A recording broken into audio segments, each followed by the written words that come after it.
Bonjour à tous. Moi, je m'appelle Léo et je suis mécanicien sur le bateau.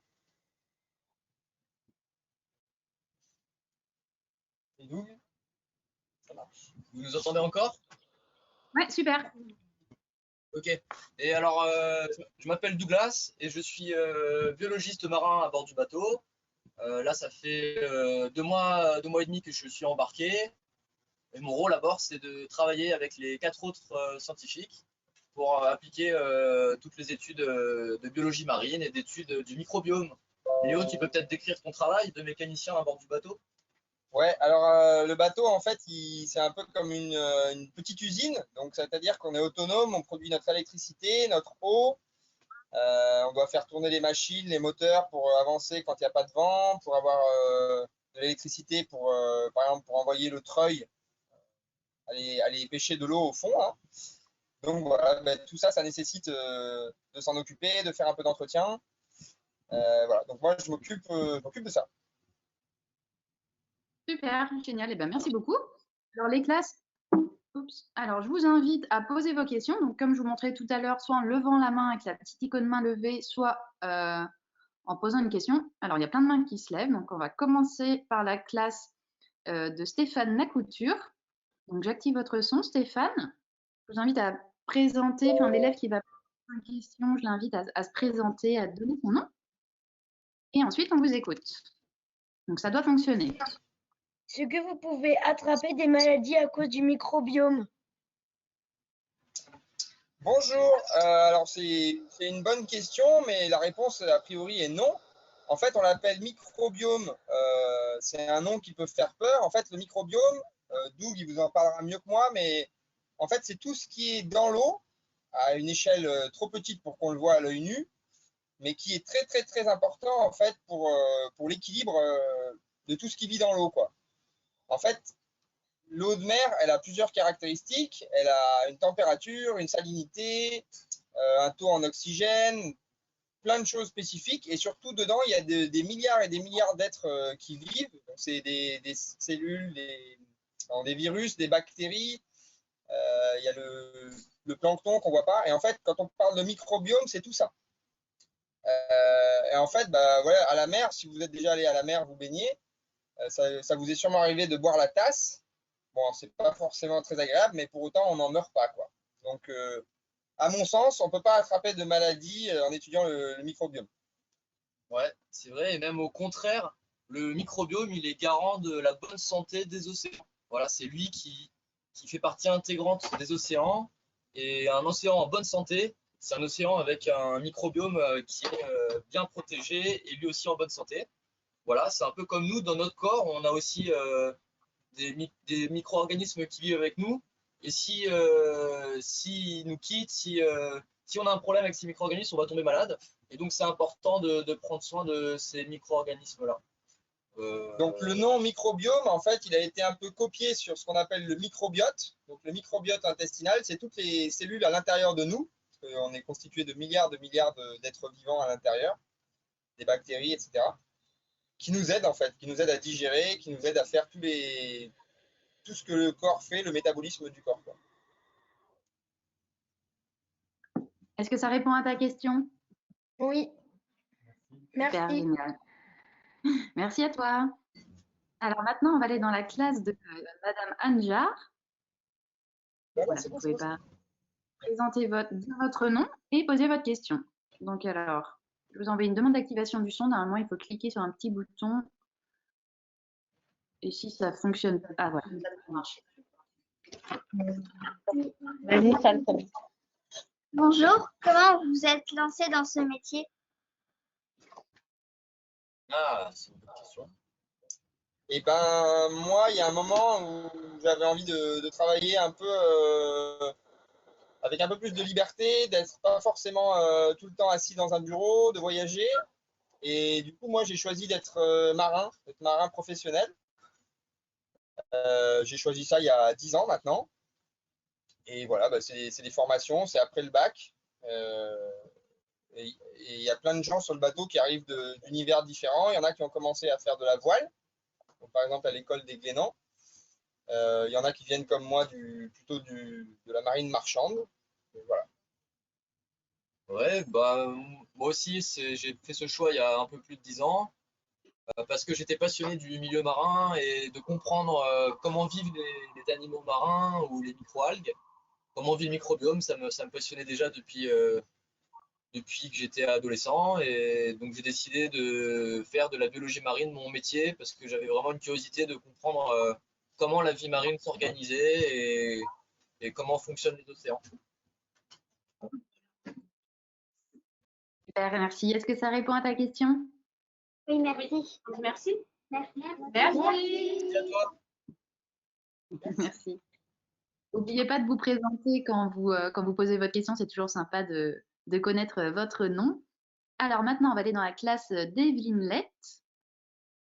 Alors, donc j'active votre son. Alors, il faut appuyer sur le petit bouton d'activation du son. Et si ça ne fonctionne pas, je vous invite. Ah voilà, ça doit marcher. On vous écoute.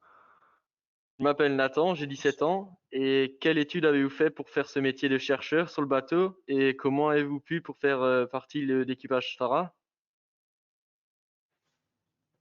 Ok, salut Nathan. Alors j'ai fait après le bac, alors moi j'ai eu un parcours un peu bizarre. J'ai fait un bac économique et social. Après j'ai fait une année de césure, mais j'ai repris une licence en biologie parce que j'avais du coup cette forte envie de faire de la biologie marine. J'ai fait une licence en biologie à Paris, à l'université Pierre-Marie Curie, qui est une très bonne université pour faire de la biologie et notamment de la biologie marine. Et donc après une licence en biologie, je me suis spécialisé avec un master en océanographie et environnement marin. Je crois que depuis il a changé de nom, mais c'est le master d'océanographie de l'université Pierre-Marie Curie. Et les enseignements se font dans les stations marines de Bagnoux-sur-Mer, Roscoff et Villefranche-sur-Mer. Donc c'est une formation qui est très riche, très complète, pendant 2 ans de master pour se spécialiser sur le milieu marin, avec un parcours très recherche. Voilà. Et quand j'ai terminé ces études, maintenant ça fait environ 5 ans que je travaille en tant qu'ingénieur d'études. Je ne suis pas chercheur, c'est-à-dire que je n'ai pas fait de thèse, je n'ai pas fait un doctorat. Donc je me suis arrêté au stade de master pour être ingénieur d'études. Et donc mon rôle à bord, c'est surtout d'être dans l'opérationnel, de m'assurer que tout le monde à bord fait bien les protocoles, de faire le suivi de cette manière de faire, puisque la plupart des scientifiques tournent à bord de Tara. Et voilà, donc c'est un rôle pour moi qui est très intéressant d'être vraiment dans l'opérationnel sur le terrain. C'est ce qui m'a attiré en fait d'être sur le terrain. Et voilà, mais voilà, j'aurais pu continuer encore avec un doctorat pour être chercheur.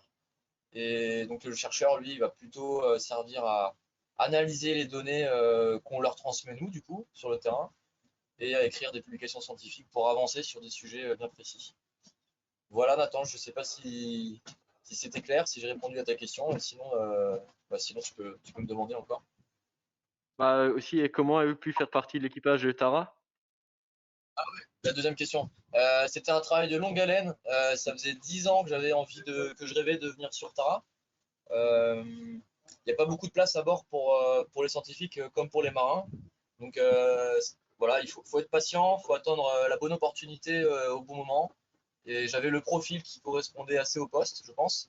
Donc quand il y a eu une opportunité, j'ai sauté sur l'occasion et ça a fonctionné. Aussi, un conseil plus général pour vous, si vous êtes plusieurs lycéens, le réseau c'est très important. Moi, je pense que c'est aussi le réseau que j'avais créé qui m'a permis de rentrer dans la boucle. C'est très important d'avoir des bonnes compétences et un bon CV, mais le réseau, c'est-à-dire qui tu connais et est-ce que les gens te connaissent, c'est quelque chose de très important. Et sur Tara, je pense que c'est aussi quelque chose d'important qui fonctionne bien. Du coup, le premier pas, c'est évidemment, je pense, de prendre contact avec les équipes, par exemple, qui organisent les escales ouais, c'est ça, non? Ça dépend ce que tu veux faire, mais si c'est pour faire de la science, quand tu auras un peu plus de bagage scientifique, tu pourras te contacter des chercheurs impliqués dans Tara, te présenter, dire que tu es motivé à venir travailler sur le bateau, et puis ça prendra des mois, voire des années. Et voilà, il faut avoir quand même le bon profil derrière, les bonnes compétences et les bonnes études.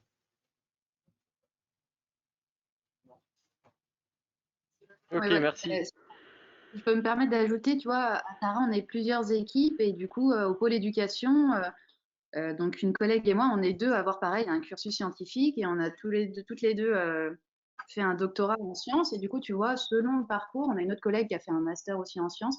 Selon le parcours que tu vas avoir, tu peux accéder à différents postes dans différents pôles de Tara et d'autres structures dans l'environnement. Donc, tant que tu es passionné par ce que tu fais, c'est le principal.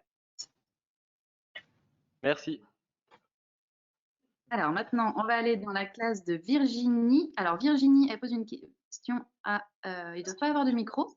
Donc leur question, c'est comment le plancton est-il apparu et de quoi se nourrit-il? Léo, tu peux répondre peut-être. Alors, comment le plancton est apparu? Alors, c'est un peu l'histoire de la poule ou de l'œuf. Je pense que le plancton, à partir du moment où il a commencé à avoir de la vie, le plancton, j'imagine que ça fait partie des premières formes de vie qui sont apparues sur Terre. Donc, c'est extrêmement, extrêmement vieux. Ça se compte je pense, en millions d'années, voire peut-être en milliards. Ouais, la vie est apparue dans les océans, hein, sur la planète Terre. La vie, ouais. Et c'était des bactéries marines. Voilà, après, pour le coup, je pense que je suis pas vraiment qualifié, mais c'est une question très difficile. L'apparition de la vie, ça fait partie un peu aussi de la magie, enfin pas de la magie, mais c'est partie des choses extrêmement intéressantes. Comment ça se fait qu'on a la chance d'avoir sur cette terre de la vie et d'être là, en fait. C'est presque métaphysique comme question. Et pour la question de quoi se nourrit le plancton? Alors, le plancton, je ne vais pas dire de bêtises, il se nourrit de choses encore plus petites qui sont dans l'eau, justement, qui sont constituées par le microbiome. Voilà. Et en fait, ça peut être on est à l'échelle des éléments, le fer, des choses comme ça et tout, non? Ouais, voilà. Donc dans le plancton, il y en a deux différents groupes. Donc, tu peux avoir le phytoplancton, qui est vraiment à la toute base de la chaîne alimentaire. Ce sont des microalgues en fait. Et les microalgues, elles vont récupérer des nutriments dans l'eau pour se développer. Donc elles ne mangent rien, elles vont récupérer les nutriments dans l'eau et faire de la photosynthèse, comme les arbres. Donc récupérer l'énergie du soleil pour se développer. C'est une invention géniale qu'on essaie de copier avec un peu les panneaux solaires. Voilà, mais le phytoplancton le fait très bien. Et ensuite, ils ont des prédateurs. Il y a le zooplancton, qui sont les animaux planctons. Le zooplancton, il va venir manger le phytoplancton. Alors, ils peuvent le filtrer, ou alors ils peuvent le prédater, c'est-à-dire on a des vrais prédateurs microscopiques aussi qui chassent le phytoplancton dans les océans. Et donc là, avec le phytoplancton et le zooplancton, c'est vraiment le tout début de la chaîne alimentaire dans les océans. Et à partir de là, tu vas avoir des organismes de plus en plus gros qui vont manger le zooplancton, etc. pour finir avec des poissons qui peuvent faire plusieurs mètres de long, des baleines, des dauphins et bien sûr nous. Donc la chaîne alimentaire et qui mange qui, pour le microbiome, c'est très important puisque ce sont eux qui sont à la base. Donc s'il n'y avait pas de microbiome, on ne pourrait pas manger de poisson par exemple. Super, merci beaucoup. Alors, on va aller dans la classe de Catherine André. Donc, vous pouvez activer votre son, vous présenter et poser votre question. Alors, il faut activer le son. Je vous envoie une petite demande. Alors, j'ai l'impression que ça ne fonctionne pas. Si ça ne fonctionne pas, je vous invite à me poser la question à l'écrit. Je vous envoie une demande d'activation du son. Donc, on réessayera tout à l'heure si vous le souhaitez. Mais ah, si, ça a l'air de marcher. Vous nous entendez? Alors, Catherine, on ne vous entend pas. Donc, je vous invite à poser votre question à l'écrit. Vous la poserez à Léo et Doug. Donc, on va aller dans la classe. Alors, de Maxime Flamand. Ça va? Je me forme. Ça, il a dormi dans Maxime, il faut activer votre son, pareil. Et si ça ne fonctionne pas comme... voilà, ça doit marcher. Vous nous entendez? Décidément, on a la place. Alors, Maxime, on ne vous entend pas. Bonjour. Bonjour. Ah, ça y est, on vous entend. Donc, il va falloir parler fort parce qu'on vous entend de loin. Je m'appelle Lily. Bonjour Maxime. Bonjour Maxime. Et je voulais savoir comment vous récoltez l'eau pour les échantillons. Alors, Comment on Lina, récolte l'eau pour les c'est ça, c'est ça. Comment on récolte l'eau pour les échantillons? Alors, c'est une bonne question. Donc, en fait, on a ce qu'on appelle une rosette. Je pense que Marine, elle doit avoir une photo. En fait, c'est un appareil qui a plusieurs, c'est des bouteilles en plastique. Du coup. Et cet appareil, on le descend avec un treuil. On peut le descendre très profond dans l'océan. On peut savoir à quelle profondeur c'est. Donc là, vous voyez là, sur la photo, là, il y a ce qu'on voit d'en haut, les ronds, là, en fait, c'est des cylindres que l'eau peut traverser et on les ferme à la profondeur qu'on veut. Donc, du coup, les scientifiques à bord, en fonction des paramètres qu'ils observent, donc température, salinité, oxygène dans l'eau, luminosité, du CO2 dissous, nutriments, ils décident ou pas si c'est intéressant de fermer la bouteille. Et donc, par exemple, sur une station, on va aller prendre des bouteilles très profondes et après, on ferme toutes les bouteilles en remontant. Donc, les dernières bouteilles, on les fait à quelques mètres sous la surface, voire au niveau de la surface. Et ça permet de faire ce qu'on appelle un profil. Un profil, en fait, de la qualité et de qualifier l'eau, en fait, sur toute la profondeur. Donc ça, c'est pour récolter l'eau. Après, cette eau, elle est filtrée, elle est traitée. En fait, on essaye de concentrer l'eau et ce qu'il y a dedans ou de filtrer juste une certaine taille des animaux qui sont, enfin des organismes qui sont dedans. Ça, c'est pour l'eau. Et sinon, on a aussi d'autres systèmes. Ce sont les filets. Donc, il y a des filets, pareil, des filets donc, avec différentes tailles, différentes mailles de filets. Donc, des filets à 200 microns, des filets à 20 microns. Et ces filets, on peut les envoyer soit. Voilà, c'est exactement, c'est une épinette avec des mailles très fines. Et ça, ces filets, on peut les envoyer aussi à la profondeur qu'on veut ou les traîner en surface. Voilà, là, il y a un filet qu'on appelle le bongo. On le traîne en surface sur une certaine distance et avec la vitesse et la taille du filet, on sait combien d'eau a été filtrée dans le filet. Et au bout du filet, il y a un collecteur et dans ce collecteur, on récupère une espèce de, grossièrement, on peut dire une soupe. Donc c'est de la vie et c'est tout ce qu'il y a dans l'eau qui est très concentré. Et après ça, c'est la base sur laquelle vont travailler les scientifiques. Pour aller un peu plus loin, sur le bateau, en fait, on prépare surtout les échantillons. Ça veut dire que ces prélèvements qu'on fait, ils sont conditionnés dans des petites bouteilles. Il y a une partie des bouteilles qui sont congelées très très froides dans l'azote liquide. Il y a une partie des bouteilles où on fige la vie, en fait, on stoppe la vie avec des produits chimiques. Et tout ça, en fait, après, c'est conservé sur le bateau un certain temps jusqu'à ce qu'on arrive à un port. Voilà, merci pour les images. Là, vous voyez à droite, il y a une bouteille d'azote liquide, donc c'est très, très, très froid. Et après, en fait, on envoie tout ça au laboratoire. Et eux, les laboratoires, derrière, ils doivent dépouiller les échantillons. Ils doivent préparer les échantillons pour les analyser, pour mettre ça en données numériques, donc aussi que les ordinateurs puissent manipuler. Et voilà, donc c'est un peu ça le processus des échantillons. C'est quand ils ramènent les échantillons à terre. Voilà.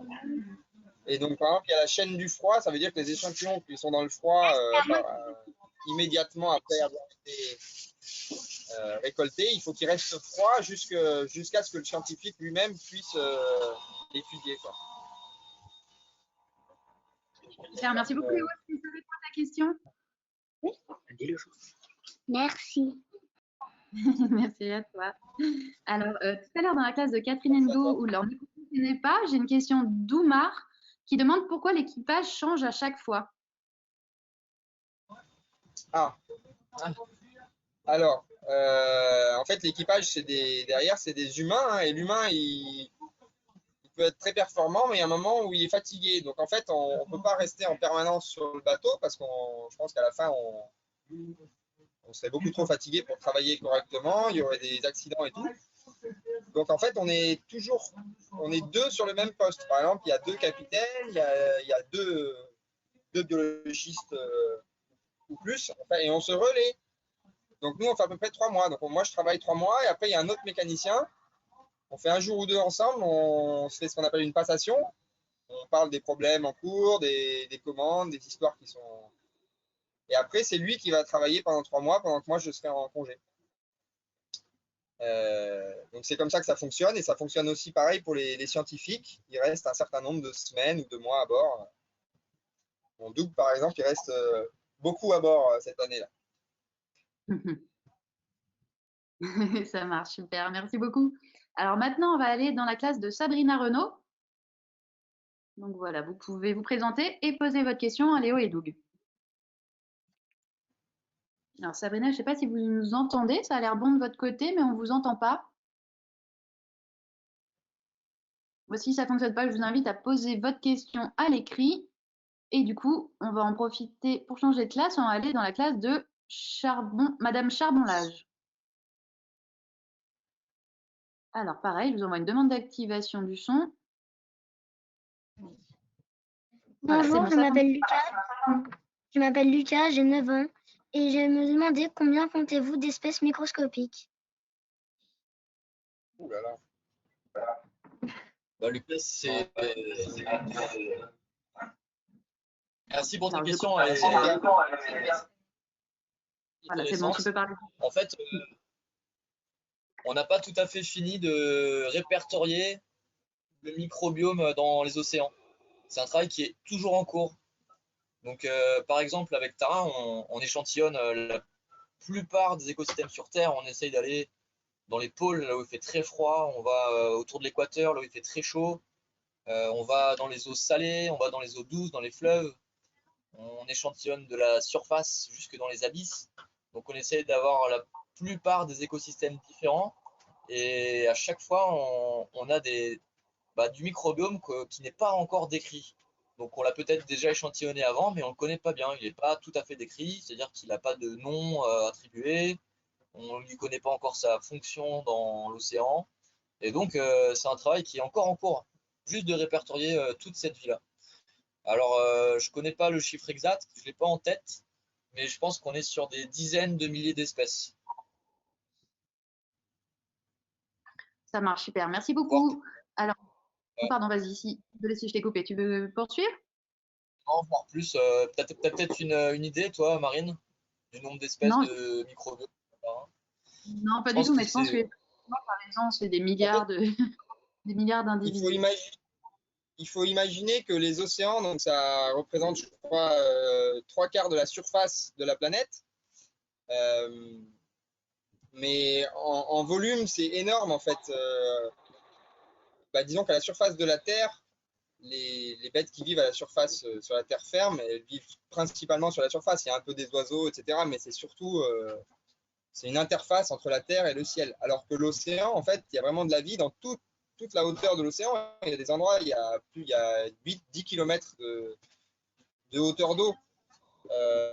Et les milieux au fond des océans, ils sont aussi divers que sur la Terre. Ça veut dire que on a les mêmes variations d'espèces entre les rifs, là où il fait très très chaud, où il y a des eaux très chaudes qui sortent du centre de la Terre, ou les pôles où il fait très très froid. Enfin, la variété, elle est vraiment immense. Et moi, à mon sens, il y a encore plein de zones qui sont inexplorées, donc on est loin d'avoir tout découvert et surtout découvert tout ce qui peut être aussi utile pour nous, parce que derrière, il y a la compréhension des océans, mais il y a aussi essayer d'en tirer des choses utiles dans les gènes qu'on découvre, des choses comme ça. Super, merci. Est-ce que ça répond à ta question? Alors, mince, je t'avais coupé le son, désolée, parce qu'il y avait un petit écho. Alors, voilà, est-ce que ça répond à ta question? Oui, merci. Merci à toi. Alors, on va réessayer dans la classe de Sabrina Renaud. Donc, je pense que ça fonctionne. Le micro est vert de mon côté. Donc, normalement, c'est que tout marche. Est-ce que vous nous entendez? Alors, j'entends pas de son, malheureusement. Donc, j'ai peur que ça fonctionne pas. En attendant, je vais prendre la question à l'écrit de la classe de Malika, qui demande: est-ce que le microbiome change avec le réchauffement climatique? Alors, oui, c'est évident qu'il change, il est affecté. En fait, la vie, c'est souvent une histoire d'équilibre. Donc, il suffit que, par exemple, que l'eau, elle monte de quelques degrés et elle va tendre à beaucoup s'acidifier. Ça veut dire que je dis pas de bêtises, hein, Non, que le CO2, le CO2 dissous, enfin l'eau va être plus acide. Et une eau plus acide, par exemple, ça change carrément les possibilités pour le vivant d'être dedans. Donc oui, oui, le microbiome et tout ce qui est dans l'eau change avec le réchauffement climatique. Et c'est aussi ça qui est inquiétant parce que comme l'a dit Doug tout à l'heure, le microbiome, les êtres microscopiques dans l'eau, c'est la base du vivant, la base du poisson, la base de ce qu'on mange. Et donc, il y a beaucoup, beaucoup de peuples qui vivent au bord de l'eau. En fait, grosso modo, il y a, je sais pas le chiffre, mais il y a plus de gens qui vivent au bord de l'eau que de gens qui vivent au milieu des terres. Donc, ils sont très dépendants, en fait, de la pêche, de tout ça. Donc, c'est ça, en fait, on étudie vraiment le microscopique, mais qui, en fait, a une incidence énorme au niveau mondial. De la qualité, de la température, de l'acidité de l'eau et de ce qu'il y a dedans va dépendre aussi la capacité de l'océan à absorber le CO2 que l'homme produit en masse et la capacité à produire de l'oxygène dont on a besoin pour respirer. Donc on voit qu'en fait vraiment tout est lié, quoi. Et c'est ça qu'on étudie du coup en essayant de mieux comprendre ce qu'on appelle le microbiome.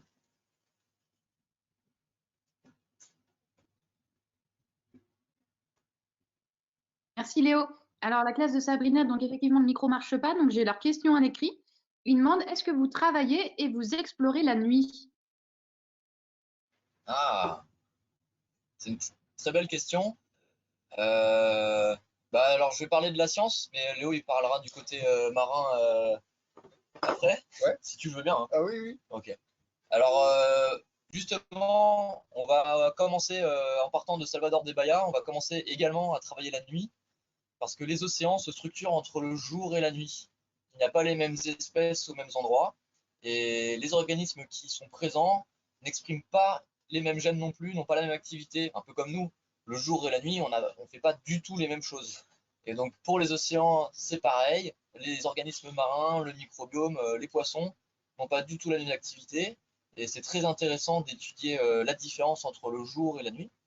Et donc, on va faire des stations de nuit, c'est-à-dire qu'on commencera à travailler le soir vers 9 h et on travaillera toute la nuit jusqu'au petit matin. Voilà pour l'aspect science. Mais le bateau, que l'on fasse de la science ou pas, il a une très forte activité le jour et la nuit. Hein, Léo? Voilà, en fait, le bateau, il s'arrête jamais. C'est-à-dire que si on est en train de se déplacer en mer, il y a un système de quart. Donc, quand on dit qu'on fait le quart, c'est qu'en gros, on conduit le bateau, quoi. On est dans la timonerie, là où il y a les instruments de navigation, le radar, la carte et tout. Et puis, on vérifie que tout se passe bien, qu'on ne fonce pas sur une île ou sur un autre bateau. Et puis, du coup, les moteurs, ils tournent tout le temps aussi. Donc, on fait des rondes dans le bateau pour s'assurer que tout va bien. Donc, il y a toujours quelqu'un de réveillé sur le bateau, à moins qu'on soit au port, quoi.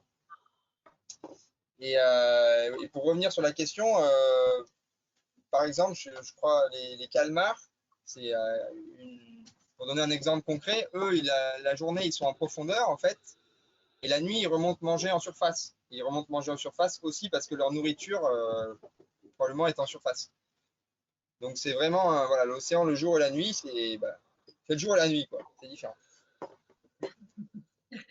C'est parfait pour le mot de la fin. Alors, je vais prendre une dernière question pour faire un quiz. Du coup, on va aller dans la classe de Stéphanie Legleux. Donc, on vous écoute. Alors, vous pouvez activer votre micro. Alors, il faut cliquer. Voilà, normalement, ça doit fonctionner. Bonjour. Je vais vous présenter. Bonjour, je suis Chiara. Et est-ce que c'est possible de poser 3 questions? Alors, c'est comme le génie. Ouais, en fait, j'ai beaucoup de personnes après qui veulent en poser. Donc, on peut en poser une maintenant et après, on aura le temps d'en reposer d'autres. Mais je voudrais donner la parole à toutes les classes qui sont présentes pour qu'ils aient au moins le temps de poser une question à Léo et Doug. D'accord. Donc, ma question, c'était pourquoi est-ce qu'il y a un écrivain à bord? Alors, pourquoi pas, hein? Non, mais en fait, la volonté de la fondation, là, enfin des gens qui réfléchissent à comment opérer le bateau, là, c'est qu'il y ait vraiment une vie sympa à bord. Donc, nous, entre scientifiques et marins, on s'entraide. Ça veut dire que nous, on va les aider pour faire les protocoles, pour prélever de l'eau et tout. eux, ils nous aident, les scientifiques aident les marins la nuit pour tenir le quart, pour pas être tout seul à s'occuper du bateau. Et puis, en fait, on aime toujours, déjà, il y a une sorte de journaliste à bord, un correspondant de bord qui raconte un peu ce qui se passe, qui fait des vidéos, des interviews. Et souvent, ça peut être un écrivain, ça peut être un musicien, ça peut être un plasticien, un artiste, et qui est là, qui lui, ça l'inspire. Et puis, ça permet d'avoir des échanges riches en tout point de vue entre les gens, entre les humains à bord, quoi. Donc là, actuellement, c'est plus un écrivain, c'est Manon. Manon, elle est plasticienne, donc elle produit des sculptures, des installations vidéo, des choses comme ça. Oui, voilà, en Si fait. je peux ajouter quelque chose. Vas-y. On a eu un écrivain, par exemple, qui est venu et il va écrire, donc il est venu à bord du bateau pendant 3 semaines. Et son travail, ce sera d'écrire une histoire autour du plancton. Et donc son travail, par exemple, peut servir à rendre compte au grand public de qu'est-ce que le plancton, parce que c'est quelque chose qu'on connaît très mal. Il peut y avoir des romans sur les abeilles, des romans sur les fourmis, sur les arbres, mais des romans sur le plancton, à ma connaissance, il n'en existe pas. Et donc ça sert à ça aussi de faire venir des artistes à bord du bateau. C'est pour donner une autre vision aussi au grand public des océans, puisque la science n'a pas vocation forcément à transmettre, à être la seule pour protéger l'océan, mais il y a aussi besoin de toutes tous les différents arts pour le faire, pour dévoiler la beauté des océans et la nécessité de les protéger. Et là-dessus, les artistes jouent un rôle important aussi pour le grand public. Super, merci beaucoup. Alors du coup, j'ai une question qui est sur combien vous êtes à bord et du coup, on va en profiter pour faire un petit quiz parce que j'ai justement une question là-dessus. Je vous invite, comme tout à l'heure, à vous rendre sur le site. Donc pour ceux qui nous ont rejoint un tout petit peu après, vous allez sur www.menti.com et vous rentrez le code 68 19 98 47 et après avoir rempli ces codes, vous allez tomber sur cette photo de l'équipage et sur cette question qui est combien y a-t-il de membres d'équipage sur Tara? Et donc là, vous avez plusieurs possibilités de réponse. Donc soit ils sont 10, soit ils sont 14, ou soit ils sont 18. Donc on a 4 votes pour 14. Ça s'enflamme. 5 votes, 6 votes pour 14, 1 vote pour 18. Alors on va attendre qu'il y ait plus de classes. On est à 18 classes aujourd'hui, donc on va attendre qu'il y ait un petit peu plus de votants. Et ensuite, Léo et Doug, si vous pouvez leur donner la réponse, ce serait top. Alors on a une grande majorité pour 14. Je vois que vous suivez bien l'équipage et que vous êtes au courant de combien ils sont. Alors, 12, 13, bon bah super, on a une beaucoup plus grande majorité. Alors, Tout le monde a on va voté, s'arrêter. là? Ouais, alors ça continue, mais je pense qu'on est à peu près bon. Il manque Ouais, 3 classes. Alors, allez-y, donnez-nous La la réponse. tendance lourde, c'est 14, et effectivement, on est 14 à bord. Par le passé, on a été jusqu'à 16 à bord, parce qu'en fait, il y a 8 cabines où il y a 2 lits à chaque fois, donc 8 x 2, 16. Mais actuellement, il y a une cabine qui a été démontée pour en faire un laboratoire.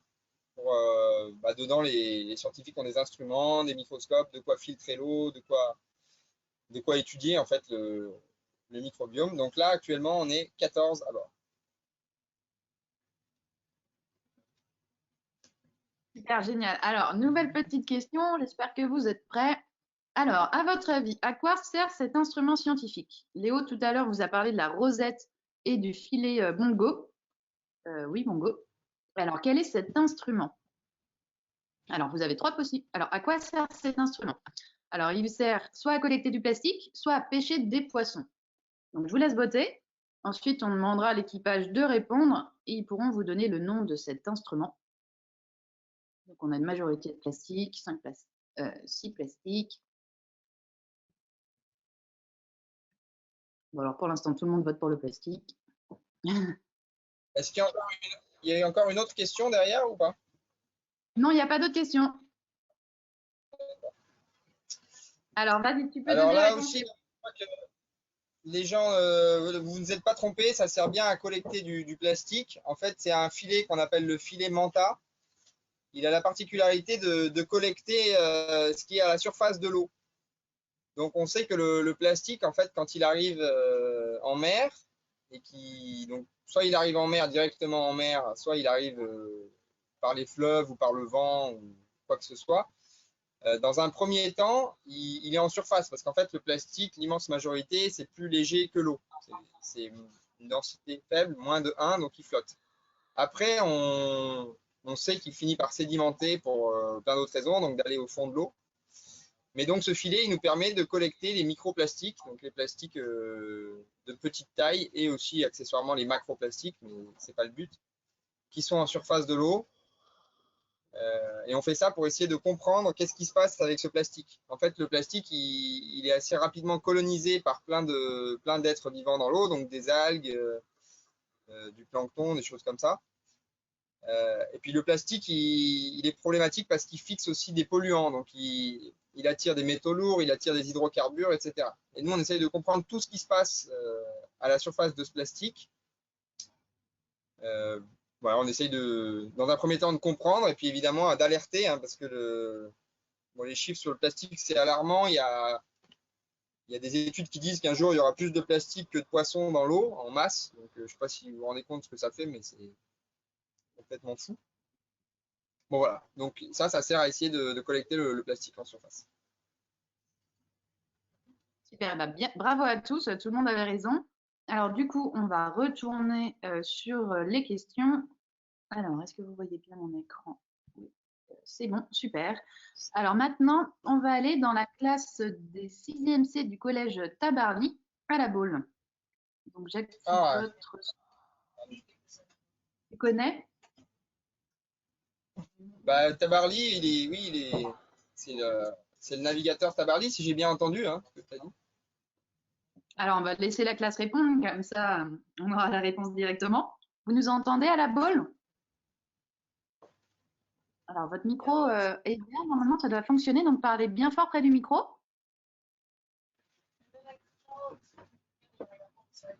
Alors, on vous entend très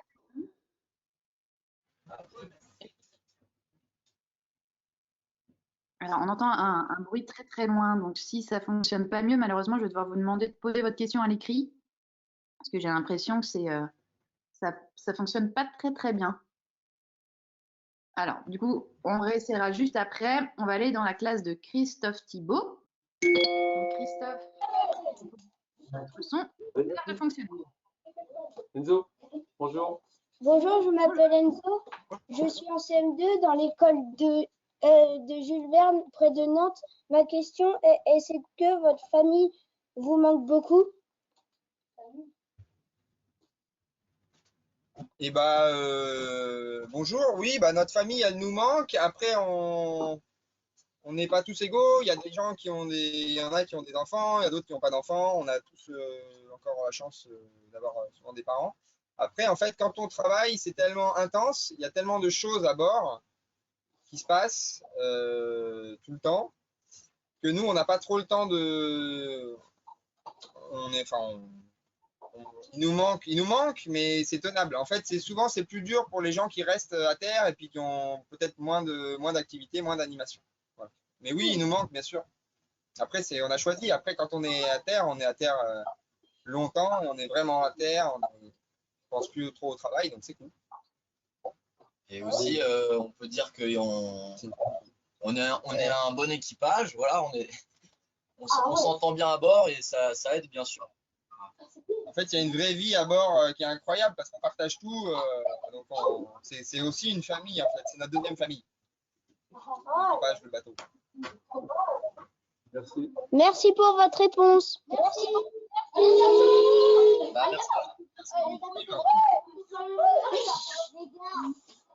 Alors, du coup, on va réessayer dans le collège Tabarly.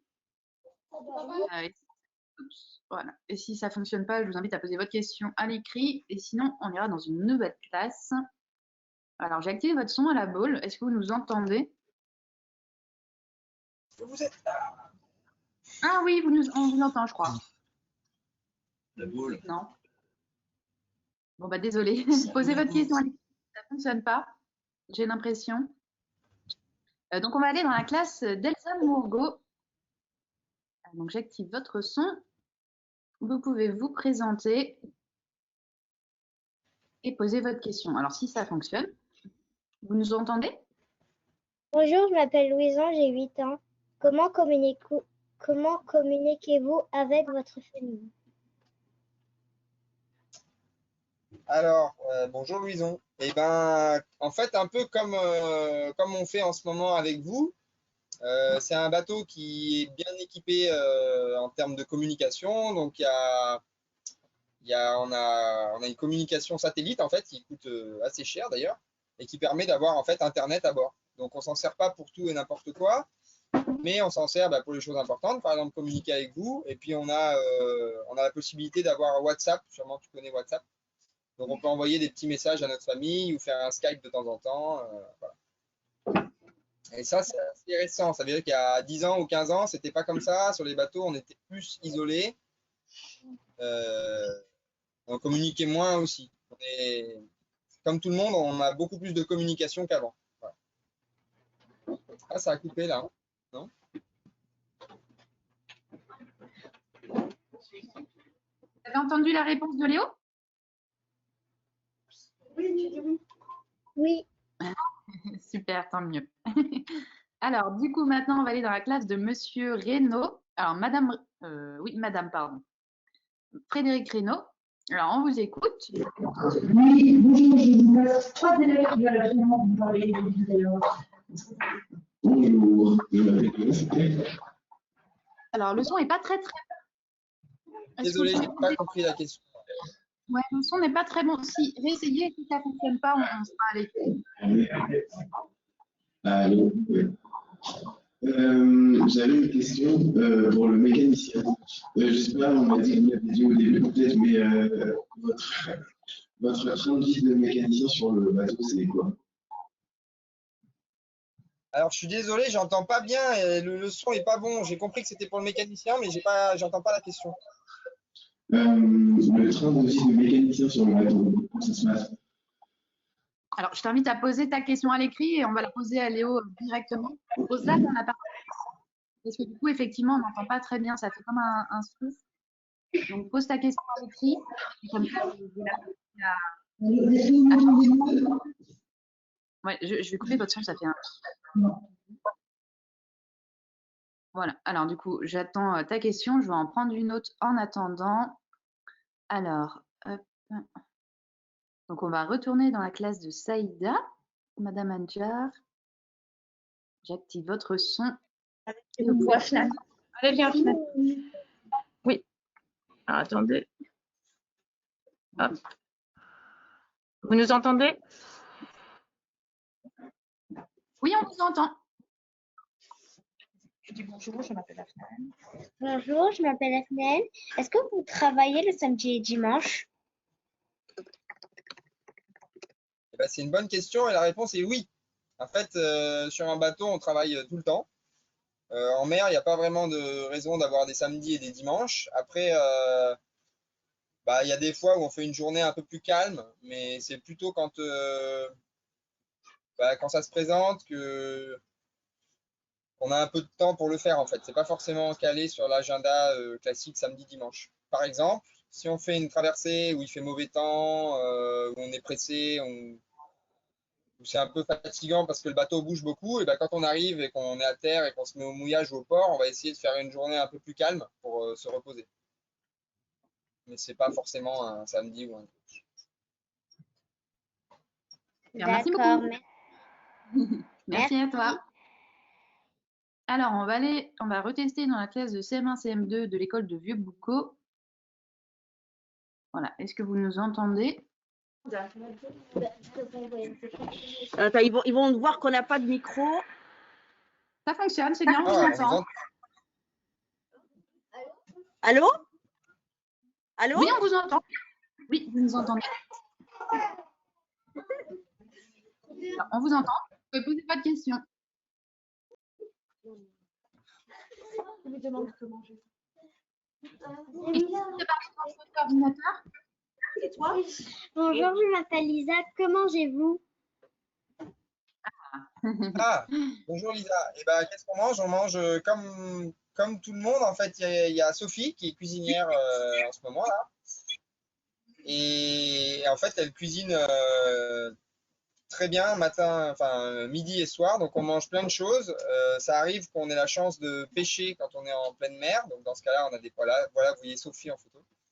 Voilà, c'est une cuisinière professionnelle qui est très très forte et qui en mange très très bien à bord en fait. On mange trop.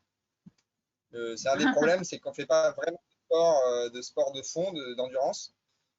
Donc du coup, ceux qui ont tendance à prendre du poids, généralement, ils en prennent. Voilà, voilà, ça c'est une dorade.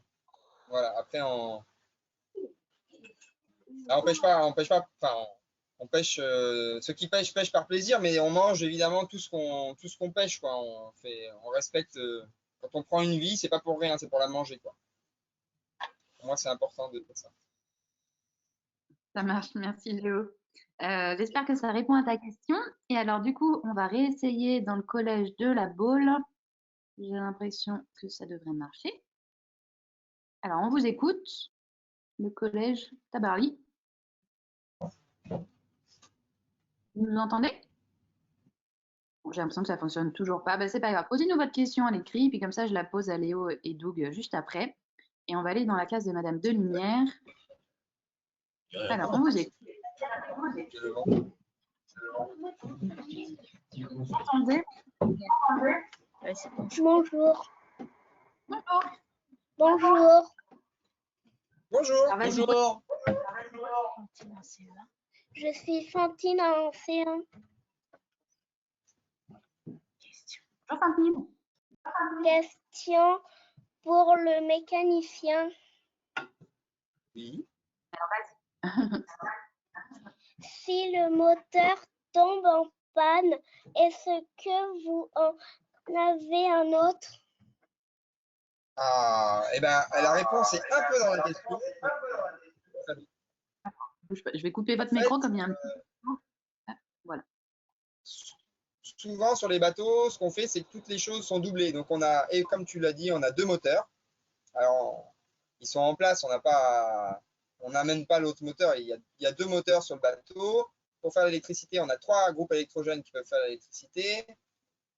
Des pompes, si jamais il y a un incendie ou qu'on a une voie d'eau, donc que le bateau commence à couler, on en a aussi 2 ou 3. Donc voilà, tout est doublé ou triplé pour la sécurité.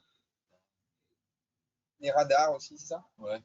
Pour la navigation, on a plusieurs radars, des radios, on en a plusieurs. Enfin, tout est en double. Et si on perd un scientifique, on le change, on le remplace. Il y en a d'autres aussi. Super. Est-ce que ça répond à ta question? Oui. Alors, je pense que oui. Et alors, du coup, hop, Ouais. que je vous propose, je vais vous poser la question à l'écrit du collège Tabarly où ça ne fonctionnait pas, et qui est combien de temps vous faut-il pour préparer le bateau? Donc, j'imagine en amont des expéditions. Et bien, encore une question très pertinente. Alors là, c'était un peu spécial pour cette mission parce qu'en fait, la préparation de la mission, elle est tombée en même temps que le Covid. Et comme vous le savez, au début du Covid, là, il n'y a plus grand-chose qui marchait, les magasins, enfin, tout le monde était tout était très compliqué. Donc, du coup, on a eu pas mal de temps pour la préparer, cette mission. Mais c'est plusieurs mois. Ça veut dire que en fait, il y a tout ce qui est entretien du bateau. Donc le bateau, une fois qu'on a navigué 1 an ou 2, il faut le sortir de l'eau, le nettoyer. Il y a toujours des choses à changer, des choses à réparer parce que c'est un bateau qui a 30 ans. Donc des fois, on change des bouts ça peut être des bouts de tôle quelque part. Ça peut être changer les câbles qui tiennent les mâts, qu'on appelle des haubans. Donc il y a du travail sur le bateau. Il y a du travail pour préparer la partie scientifique. Donc, c'est amener des nouveaux instruments à bord, c'est faire des nouveaux câblages électriques, amener de l'eau, de l'électricité dans les labos, changer des pompes qui ont fonctionné pendant la mission d'avant, mettre en place les systèmes de filtration. Enfin, il y a beaucoup de choses à préparer et donc ça prend souvent plusieurs mois.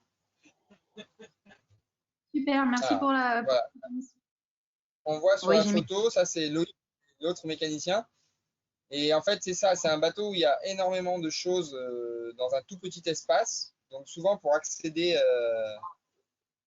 aux tuyaux, au système, aux pompes et tout, il faut vraiment donner de sa personne, hein, comme là. Donc se glisser dans des petits trous. Voilà, on travaille beaucoup avec des frontales. Et il ne faut pas être claustrophobe. Voilà. Super, merci Léo pour la réponse. Alors du coup, pour terminer ce direct, je vous invite à vous rendre une dernière fois. Alors, mince, pourquoi je ne vois plus mon écran? Alors, voilà. Et du coup, j'ai une dernière. C'est pas une question cette fois-ci, c'est vous qui pouvez dire un petit mot à l'équipage pour leur dire ce que vous avez le plus aimé dans cet échange. Donc, vous pouvez mettre un mot. Je crois que vous pouvez même mettre 3 fois un mot. Et du coup, vous pouvez écrire ce que vous avez le plus aimé dans l'échange avec Léo et Doug. Et ça va apparaître à l'écran. Donc, je vous invite du coup à vous rendre sur le même site, menti.com, avec le même code que tout à l'heure. Et du coup, la dernière question, qu'est-ce que vous avez le plus aimé dans cet échange avec Léo et Doug? Je peux fermer ça, oui. Ça apparaît.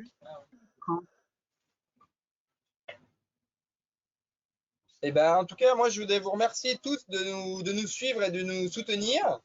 Bah, nous, ça nous fait vraiment plaisir d'avoir ces instants d'échange avec les classes et de se dire qu'il y a plein de gens intéressés et motivés pour continuer à faire la recherche.